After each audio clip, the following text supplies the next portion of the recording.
jalan yang lurus itu adalah jalan orang-orang yang beriman, yang diberi hidayah, bukan jalannya orang-orang Yahudi. Kenapa para ulama menafsirkan selain ada hadis-hadis ya yang mengatakan bahwa Rasul mengatakan al-maghdub itu adalah orang Yahudi. Sedangkan al-dhalin, orang-orang yang sesat itu adalah orang Nasrani.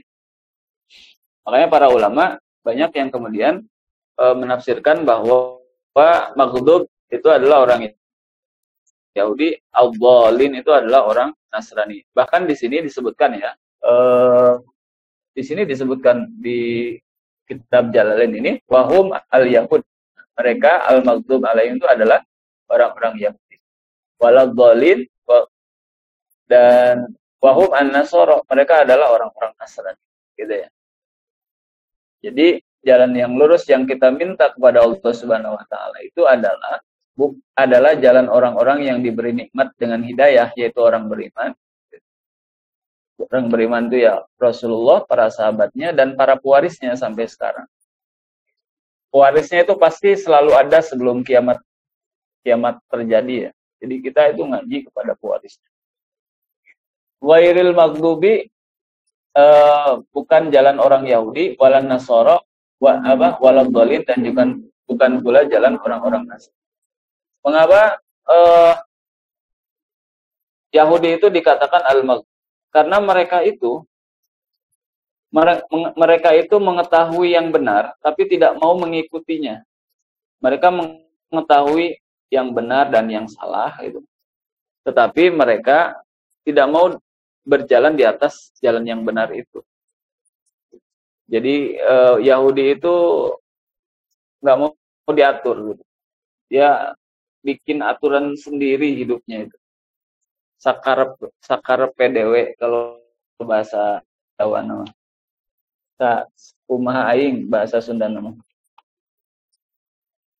Itu tuh orang Yahudi. Jadi kalau ada orang yang kumaha aing, nggak mau diatur, nggak mau taat aturan, ya itu orang Yahudi. Mirip, maksudnya sifat Yahudi.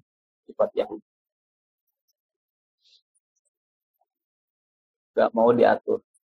Beda ya, Bu. Nggak mau diatur dan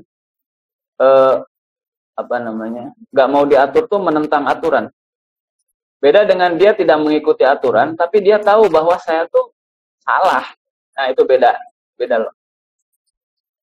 Jadi kita tuh gini, misalnya Allah Subhanahu wa taala kan sudah menggariskan ya, mana yang boleh, mana yang tidak, mana yang haram, mana yang halal. Lalu kita terpeleset misalnya berbuat kemaksiatan. Kalau orang terpeleset berbuat kemaksiatan, artinya kan dia tidak melaksanakan aturan Allah. Nah, tetapi selama dia merasa, ya Allah, saya tahu, saya tuh seharusnya tidak melakukan ini karena Engkau mengaturnya, saya tidak boleh melakukan ini, maksiat ini misalnya. Lalu kita merasa bahwa ini saya melakukan kesalahan, saya salah. Nah, itu mah benar. Jadi ketika orang berbuat salah lalu dia merasa salah, itu merasa salah itu pintu ya. Pintu untuk apa? Memohon ampunan. Tapi orang kalau melakukan kesalahan tidak merasa salah dan nggak mau diatur salah dan benar, ya terserah saya. Nah, itu yang masalah. Itu yang disebut al-maghdub. Jadi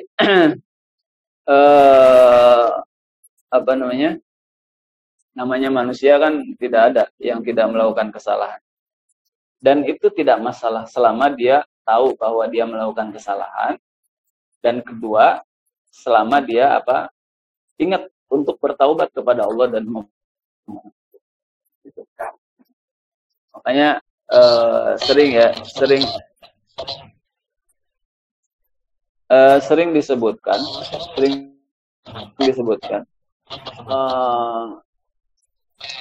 orang yang melakukan kesalahan gitu, tetapi dia menyesal, lebih baik daripada orang yang beramal kebaikan lalu diikuti dengan perasaan sombong atau atas kebaikan gitu.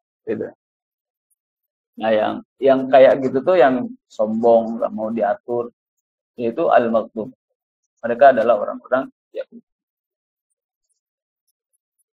Kemudian orang Nasrani, kenapa disebut orang yang sesat? Ya karena mereka tidak tahu yang benarnya. Mereka menganggap benar sesuatu yang salah. Beda. Kalau al-maghdub itu mereka tahu mana yang benar, mana yang salah, tapi mereka hidup berdasarkan yang salah. Mereka tahu salah dan mereka memang tidak mau diatur. Tapi kalau al-dhalin, mereka tidak tahu yang mana. Gitu. Ya orang Nasrani kan yakinnya bahwa ya Tuhan itu terdiri dari 3 gitu. Yakinnya begitu, padahal itu sesat. Tidak tahu yang benarnya. Nah, itu. Kemudian di sini kan juga disebutkan wa nuqtatul badli afadat annal muhtadina laisu yahudan wala nasara.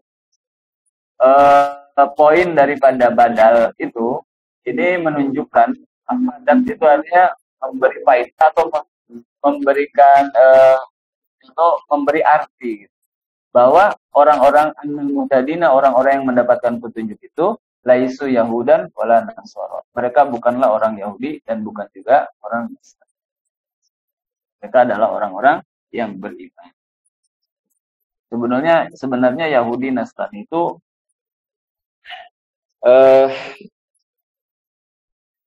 orang Yahudi, kalau sukunya Yahudi ya, kalau beriman mah ya orang beriman. Orang Nasrani juga kalau ya sekedar sebutannya Nasrani, tapi kalau dia kemudian beriman, yaitu maksudnya sebenarnya alladzina amanu, orang-orang beriman. Jadi Yahudi dan Nasrani di sini sifat yang melekat pada orang Yahudi dan orang-orang Nasrani. Seperti itu. Sehingga ketika ada orang yang asalnya Yahudi, tapi sifatnya bukan Yahudi, ya dia orang beriman. Artinya dia beriman, artinya meskipun sukunya Yahudi atau identitasnya sebagai orang Yahudi, tetapi ketika dia beriman dan beramal soleh, ya dia adalah orang beriman dan orang soleh yang akan masuk surga. Seperti dalam Al-Quran itu kan, innalladzina amanu walladzina innalladzina amanu walladzina hadu wan nasara was-sabiina man wal yaumil akhir wa amila sholihan walahum ajrum inda rabbihim wala khaufun alaihim walahum yahzanun. Innalladzina amanu, sungguhnya orang-orang yang beriman, walladzina hadu, dan orang-orang Yahudi, wan nasara, dan orang-orang Nasrani, as-sabiina, dan orang-orang sabiin, man amana billahi wal yaumil akhir, mereka yang beriman kepada Allah dan hari akhir, wa amilus solihati, dan beramal soleh, bagi mereka adalah surga. Mereka akan kekal di dalam. Berarti itu. Itu Al-Fatihah ya. Kemudian di Al-Fatihah ini itu biasanya kita mengakhirinya dengan amin ya. Amin itu artinya itu ada tuh ya. Doa yang bukan termasuk bacaan Al-Qur'an. Itu tidak termasuk tulisnya gini ya, amin itu. Amin. Jadi A-nya yang panjang. Amin. Bukan termasuk ayat dalam surat Al-Fatihah dan juga bukan termasuk ayat dalam Al-Quran. Tetapi ini disunnahkan untuk dibaca setelah kita membaca surah Al-Fatihah. Karena amin ini maknanya adalah ya Allah, kabulkanlah doaku gitu. Istajib da'wati atau istajib du'ana gitu. Ya Allah, ijabah kabulkanlah doaku atau doakan. Gitu. Amin itu maknanya itu. Makanya sunnah setelah kita membaca surah Al-Fatihah, kita membaca amin. Karena di dalam Al-Fatihah itu